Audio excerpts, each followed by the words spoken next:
Hello friends and my dear students, welcome back to your YouTube channel SK Nursing Study. So today I'll be going to discuss with you on the topic assessment of growth. So under assessment of growth there are various techniques through which you can assess the growth of the child. So I'll be discussing with you one by one this and I'll explain you in an easy manner so that you will grab it quickly. So let's discuss without any delay. So let's start with assessment of growth. So बच्चे हम growth को assess कैसे करते हैं, right? So growth को हम assess करेंगे, मैंने आपको पहले भी बताया था, जो ग्रोथ है उसे हम मेजर कर सकते हैं, right? So you can measure the growth so by measuring. So likewise, assessment of physical growth can be done by anthropometric measurements, right? So with the help of anthropometric measurements you can assess the physical growth. So physical growth means हम बच्चे जो बच्चा है उसको हम कैसे माप सकते हैं, क्योंकि हम माप के ही देखेंगे ना कि बच्चे की ग्रोथ हो रही है कि नहीं हो रही. And the study of velocity of physical growth, मतलब कि कितनी स्पीड के साथ बच्चा जो है वो बढ़ रहा है, राइट? सो अब दो वेज के साथ आप क्या करोगे, असेस करोगे ग्रोथ को. सो सबसे पहले एंथ्रोपोमेट्रिक मेजरमेंट के साथ, और दूसरा कि उसकी स्पीड जो है फिजिकल ग्रोथ की वो कितनी हो रही है. So there are various techniques of assessment of growth. So number one is weight. So weight is one of the best criteria for assessment of growth and a good indicator of health and nutritional status of child. So this is very important topic. बच्चे growth and development topic is very important in pediatrics, right? So weight is the one of the best criteria for assessment of growth and a good indicator of health. अगर बच्चे का wait जो है उसकी as के according नहीं बढ़ रहा है तो इसका मतलब क्या है कि it is not a good indicator for good health, as well as it is not a good indicator कि बच्चा जो है उसका न्यूट्रिशनल स्टेटस भी इसका मतलब अच्छा नहीं है. सो among Indian children weight of full term neonate at birth is approximately 2.5 to 3.8 kgs. बच्चे keep in mind this thing कि जब भी आप किसी बच्चे का वेट बताओगे तो आप अपर एंड लोअर लिमिट दोनों ही बताओगे. ये नहीं है कि अगर आपको एग्जामिनर ने आके पूछा कि वेट न्यू बॉर्न बेबी का वेट कितना होता है तो आप बताएंगे 2.5 kgs. नो, तो आप बताएंगे 2.5 to 3.8 kgs normal. So there is about 10% loss of weight during first week of life. So 10% जो है बच्चे का वेट जो है बाहर जो है वो कम हो जाता है. 10% जो है बच्चे का वेट लॉस हो जाता है फर्स्ट वीक ऑफ लाइफ में, और उसके बाद 10th डे पे आके बच्चा फिर से रिगेन करना स्टार्ट करता है वेट को. ठीक है. So there are various reasons कि बच्चा क्यों लूज करता है, क्योंकि इसमें मिकोनियम भी बच्चे ने पास करना है, यूरिन भी पास करना है, फ्लूइड इनटेक भी कम हो गया है, हार्मोनल इन्फ्लुएंसेस भी होंगे जिनकी वजह से बच्चा वेट लूज कर रहा है, राइट? सो अब वेट जो है this is the first assessment. ठीक है. सो जिसमें हम क्या कर रहे हैं, बच्चे का हेल्थ स्टेटस असेस कर रहे हैं according to weight as well as उसका nutritional status of child. So मैंने अभी आपको बताया कि एट बर्थ न्यूबॉर्न बेबी का 2.5 to 3.8 kgs वेट होता है, and there is about 10% loss of weight during first week of life which regains by 10 days of age. So बेटे easy way to learn. अब आपने लर्न कैसे करना है. So easy way क्या है लर्न करने का, देखिए इजी वे टू लर्न. सबसे पहले एज और वेट आपने ऐसे बना लेना है टेबल और लर्न करना इजीली. 5 to 6 months में बच्चे का वेट डबल हो जाएगा उसके बर्थ वेट के, राइट? अगर बच्चे का वेट 2.5 है तो उसका वेट 5 kgs हो जाएगा. एट 1 year ट्रिपल हो जाएगा. अगर उसका वेट 2.5 है तो उसका वेट 7.5 हो जाएगा.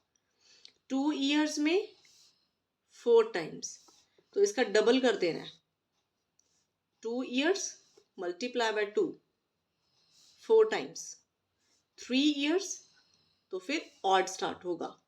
3 पे 5 टाइम्स, 5 पे 6 टाइम्स, 7 years पे 7 टाइम्स, 10 years पे 10 टाइम्स। एंड जब बच्चा प्यूबर्टी की स्टेज में होगा तो उसका वेट जो है वो रैपिडली इंक्रीज होगा, जितनी देर तक बच्चा मैच्योर नहीं हो जाता। और उसके बाद wait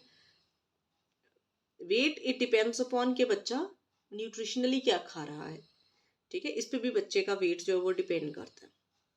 so it will wait जो है वो इंक्रीज होता जाएगा during and after the puberty, followed by gradual maturation to adult size, right. So ये इजी मैनर है बच्चे लर्न करने का।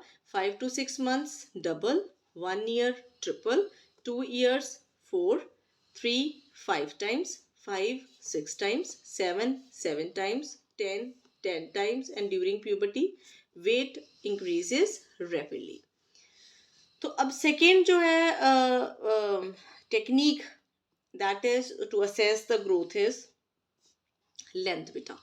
अब लेंथ एंड हाइट में क्या करेंगे, increase in height indicates skeletal growth. अब देखिए यहाँ पे दो चीजें आई हैं, लेंथ एंड हाइट। तो व्हाट डज इट मीन? अब जो बेटे बच्चे जो छोटे बच्चे होते हैं ना, up to 2 years,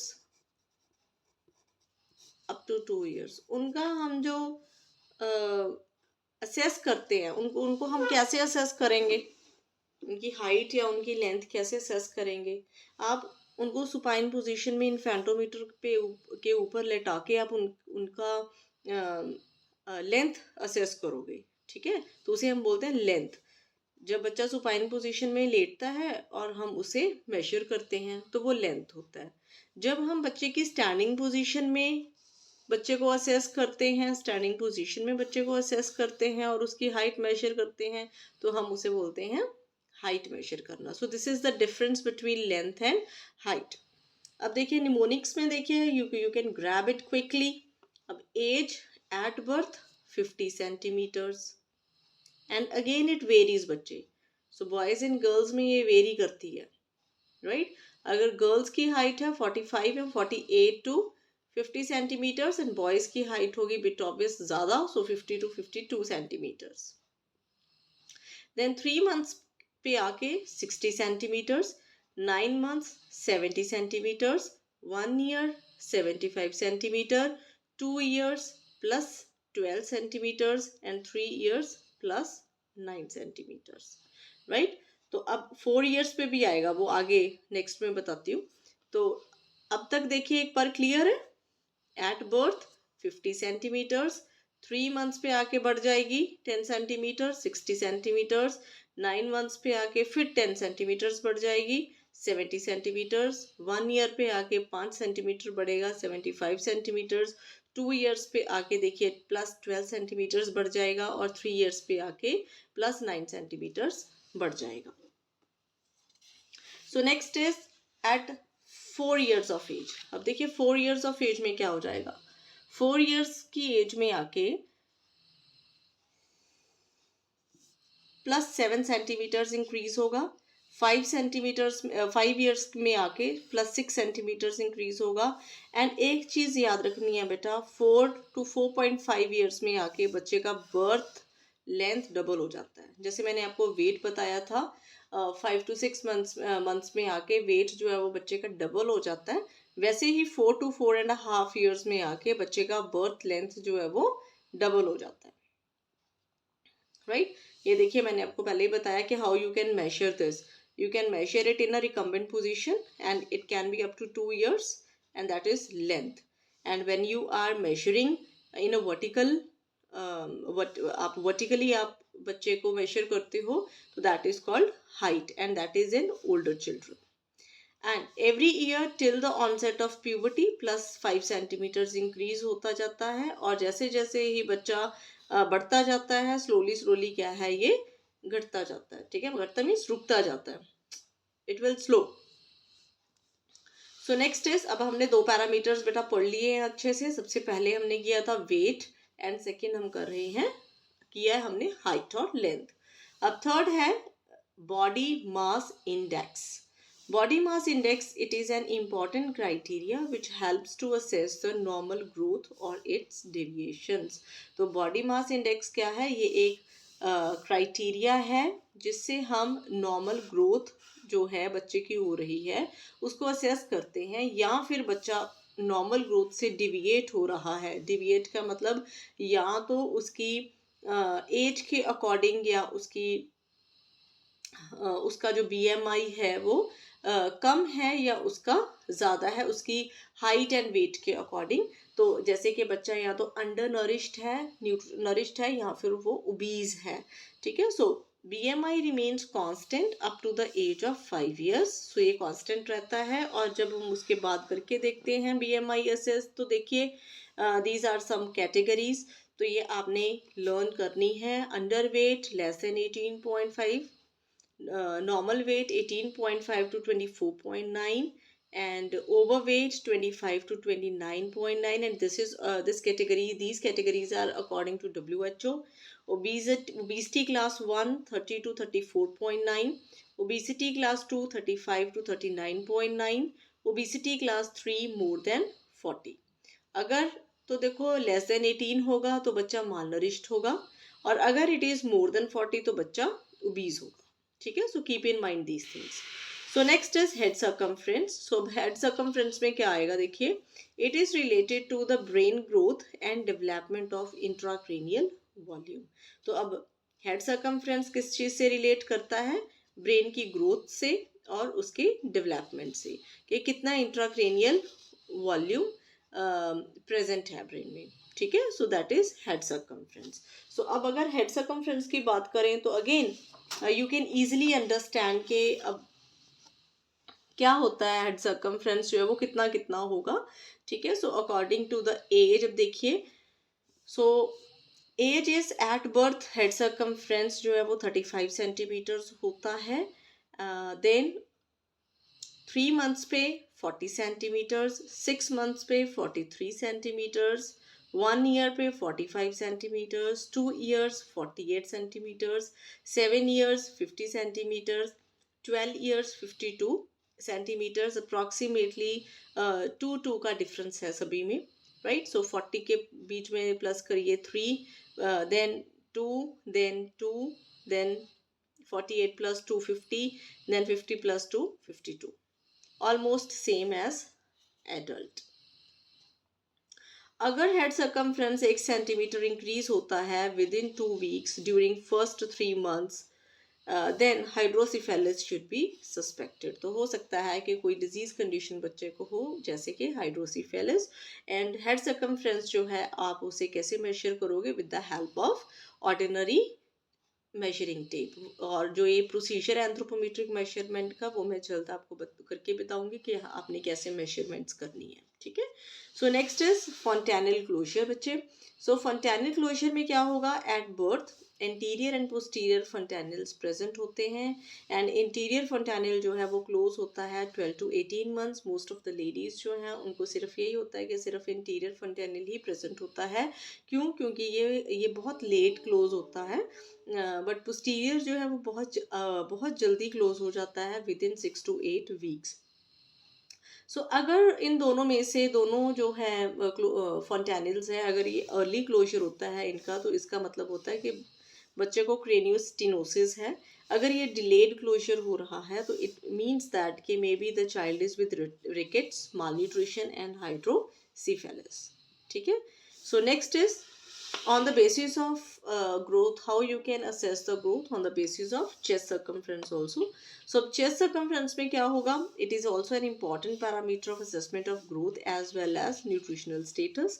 so at birth जो होगा, मैंने आपको देखिए head circumference जो है वो बच्चे का ज़्यादा होता है comparatively chest circumference के, and at 1 year of age पे head and chest circumference equal हो जाते हैं। सो लाइकवाइज अब चेस्ट सर्कमफ्रेंस हमने किया तो ये कम होगा 2 to 3 centimetres less than head circumference, right. अगर वैसे नॉर्मली अगर देखा जाए तो चेस्ट सर्कमफ्रेंस 30 to 33 सेंटीमीटर्स होता है, एंड चेस्ट सर्कमफ्रेंस जो हेड सर्कमफ्रेंस जो है वो 33 to 35 सेंटीमीटर्स होता है। सो 6 to 12 months में ये इक्वल हो जाता है. मैंने अभी आपको बताया कि at 1 year of age head circumference जो होगा that will be equals to chest circumference. And after 1 year of age chest circumference जो है वो हेड सर्कमफ्रेंस से बढ़ना शुरू होता है. और कितने सेंटीमीटर्स बढ़ता है? 2.5 centimetres. And 5 years of age पे आके 5 centimetres larger than the head circum. देखिए 5 साल और इधर भी 5. सो 5 साल पे आके 5 सेंटीमीटर हेड सर्कमफ्रेंस से ज़्यादा बढ़ना शुरू हो जाएगा. ठीक है. So this is chest circumference. And how you will measure the chest circumference? Chest circumference is measured by placing the measuring tape. ठीक है. ये मैं आपको करके दिखाऊंगी कि कैसे आपने मेजर करना है around the chest at the level of the nipples. ठीक है. सो निपल्स एंड पे और अराउंड आपने लेके आना है around the chest and then you have to measure in the front. ठीक है. So seventh point is mid-arm circumference. Mid-arm circumference is also usually used to assess the nutritional status of younger children. तो हम generally mid-arm circumference करते हैं. और at birth 11 to 12 centimetres mid-arm circumference होता है. 1 year पे आके 12 to 16, 1 to 5 16 to 17, 12 years 17 to 18 and at 15 years of age 20 to 21 centimeters. So left upper arm is measured firmly, gently without compressing, and measurement is taken at the midpoint of the upper arm between tip of the acromion process of scapula and olecranon process of ulnum.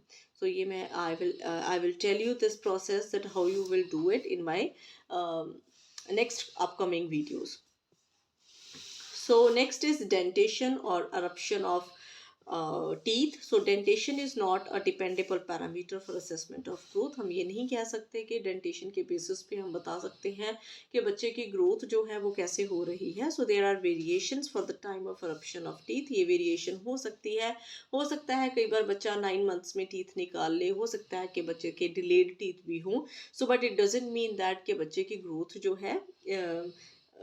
जो है हम इससे directly assess कर पाएंगे. So there are 2 set of teeth. One is permanent and जिसे हम और क्या बोलते हैं डेसिडुअस टीथ.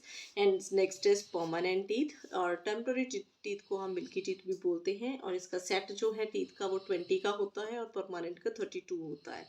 राइट. एंड ये एज जो है 2.5 to 3 years पूरा सेट फुल कंप्लीट आ जाता है. और परमानेंट जो है इसमें 12 years ऑफ एज में आके परमानेंट सेट जो है वो कंप्लीट हो जाता है और अरप्ट होना शुरू होते हैं 6 years पे. ठीक है. वो टूट जाते हैं टेम्पररी टीथ और 6 years पे टूटना शुरू करते हैं और 12 years पे सारे के सारे कंप्लीट टीथ आ जाते हैं. अगर 1.5 years तक बच्चे के कोई टीथ नहीं आ रहा है then you have to take there is a need that हम स्पेशल अटेंशन जो है वो बच्चे की तरफ रखें. Because we have to go to doctor and we have to take a consultation from the doctor कि ऐसा क्यों हो रहा है. Right. So next 9th point. So under 9th point see बच्चे that is osseous growth. Osseous growth का मतलब होता है bone की growth होना and this is also an indicator of physiological development.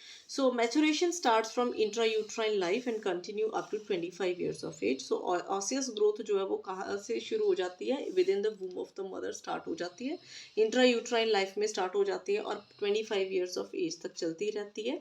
ठीक है. ऑसिफिकेशन जिसे हम बोलते हैं. So full term neonate have 5 ossification centres.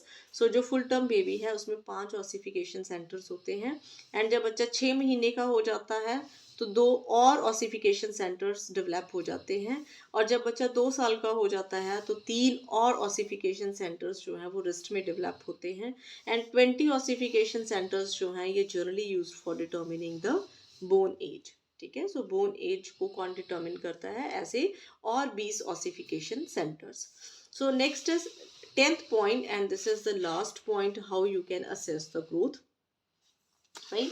So assessment of growth में देखिए और distance between tips of middle fingers when the arms are outstretched. Right. So distance क्या है? Tip of the middle finger जब आप आर्म जो होंगे अपनी आउटस्ट्रेच करोगे तो उसमें young children 1 to 2 centimetres less than the length और हाइट, एट 10 सेंटीमीटर्स पे आकर क्या हो जाएगा, इक्वल हो जाएगा। जब आप आउटस्ट्रेच करोगे और आप मेजर करोगे, आउटस्ट्रेच को मेजर करोगे और लेंथ को मेजर, हाइट को मेजर करोगे तो इट विल बी इक्वल। ठीक है, so this is called the span. तो अब 10 साल पे आके क्या है, ये दोनों चीजें इक्वल हो जाएंगी। आप आउटस्ट्रेच करोगे और आप हाइट मेजर करोगे तो it will be same. Then after 12 years of age क्या होगा, 1 to 2 सेंटीमीटर्स पे इंक्रीज होना शुरू होता है देन द हाइट। सो आपको स्पैन का मतलब समझ में आया। जब आप आउटस्ट्रेच करोगे, जब आप आउटस्ट्रेच करोगे अपनी आर्म्स को, और जो आपकी मिडल फिंगर है उसकी टिप से लेके, एक हैंड की टिप से लेके अनदर हैंड की टिप तक आप उसको मेजर करते हो और फिर आप हाइट मेजर करते हो, तो वो अगर बच्चा यंग है, लेस देन 10 ईयर्स है, तो वो 1 to 2 सेंटीमीटर्स लेस होगा हाइट से। अगर आप वही बात 10 सेंटीमीटर्स पे करते हो, 10 ईयर्स पे करते हो, तो वो इक्वल होगा। अगर आप आफ्टर 12 ईयर्स ऑफ एज करते हो तो 1 to 2 centimetres more than the height होगा, right. So this is all about बच्चे growth and development, that how you can, so how you can assess the growth. So there are various parameters through which you can assess the growth. So there are various techniques also through which you can assess the growth. So सबसे पहले मैंने आपको बताया था, I'll recapitulate it again. So number 1 is weight, number 2 is length and height, right, and number 3 जो हमने किया था that was, right, so number 3 जो हमने किया था that is body mass index, then head circumference, then chest circumference, then mid arm circumference, then dentation or eruption of teeth, and then fontanel closure, and osseous growth, and last is span. So this is all about today's session. I hope you understood well, because this ये जो topic है इसको बहुत बच्चे easy manner में आपको बताया है कि आप ग्रोथ की असेसमेंट कैसे कर सकते हो। और मुझे लगता है कि आपको ये इजी वे में समझ में आया होगा कि आप कैसे, अगर नोट्स भी आपको क्लियर होंगे इस चीज़ के। अगर आपको कोई भी चीज़ में बेटे बेटे प्रॉब्लम आ रही है और आप कोई भी और टॉपिक चाहते हो कि I will explain you in a better way, आप मुझे कमेंट सेक्शन में बता सकते हो। एंड नेक्स्ट वीडियो मैं जल्दी शेयर करूँगी। होपफुली मैं इसके बाद आपके लिए लेके आऊँगी असेसमेंट हमने कैसे करनी है डेवलपमेंट की, और उसके बाद आपको प्रोसीजर बताएंगे एंथ्रोपोमेट्रिक मेजरमेंट का। So thanks for watching my videos. Please like your channel as well as subscribe your channel. Thanks for watching again.